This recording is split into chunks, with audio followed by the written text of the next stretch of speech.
Despite the challenges that LaTanya faces, her criticisms with the media perception of her cousin, as well as the black community on a whole, keeps her determined to share the truth. There's many black men that are lawyers, that are doctors, that are, that have finished school, that are doing good in life, but they don't really focus on those black men. They focus on the ones that are in jail, that are drug dealing, that are doing negative things. And every race has people that are doing bad and doing good. But I don't think we should just be focusing on the negatives when it comes to the black race. Like I said in regards to my cousin, the minute they found out who he was, they plastered his past to paint an image of why he was shot that night. And that's why I feel it's very vital that people know that he was a John Doe. So they did not know he was Jermaine Carby. They shot a black man that happened to be Jermaine Carby. And that's what I think the news coverage should show. Not paint an image that he was a negative person and maybe he was causing trouble, and maybe when they pulled up the plate of the car, they realized who he was, or maybe his friend was doing. They even tried to say at one point that there wasn't a driver, that Jermaine was the driver. You know what I mean? In some of these news clippings. And I just think it's wrong that they are trying to hide what really happened that night. But we will find out the answers, and the truth must come to light at some time. Amongst the backlash that LaTanya and many others like her have faced, the idea that police brutality is one that is a black man versus white cop issue is one of that myth. Well, let me put it like this. It is a racial profiling issue, but it just doesn't stick to the black race. I'm actually a part of a group called Affected Families of Police Homicide, and they reached out to me when they seen me open my Facebook page for the Justice for Jermaine Carby Committee.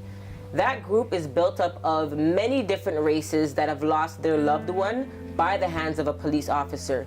So this goes beyond just black men being shot. White men have been shot. Asian men have been shot. Spanish men have been shot. Indian men have been shot. So I wouldn't say that I blame the white man or it's a white issue.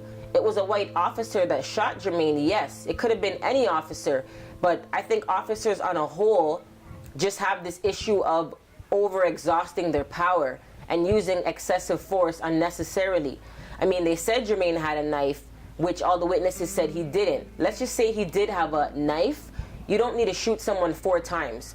He could have been shot in the leg to immobilize the situation. He could have been maced. He could have been tasered. They chose to take their gun out of their holster and shoot Jermaine. So in regards to it being a racial issue, I will just say that if a white officer shoots a white man, then it's in the news longer. It's a bigger story. But if it's a black man, we're not really classified as it being that important, and they tend to dig up our past and justify why they shot us. So that's what I would say. It's more of an issue of just issue of integrity. If you've shot someone unarmed unnecessarily, just admit your fault and deal with the repercussions, but don't bring up a person's past. Don't say, black people are known for being aggressive, and black people are known for violence and drug dealing. A lot of people sell drugs. A lot of people are aggressive. A lot of people are violent. It's not a racial thing. I'm far from racist myself. I mean, my child's father is half white. So I have friends who are white. I have friends who are Spanish. I have friends who are Indian. But let's call it what it is. There is a racial profiling issue that goes on in the Peel Regional Police. I think about 80% of them are Caucasian. They did put out a call for minorities to join the force, but the reality is they're built up of a Caucasian force. So, I mean, that's just self-explanatory. But in regards for it to say that another black family blaming the white race, that's not the issue. It's another black family wanting justice in regards to police officers not being held accountable for their actions.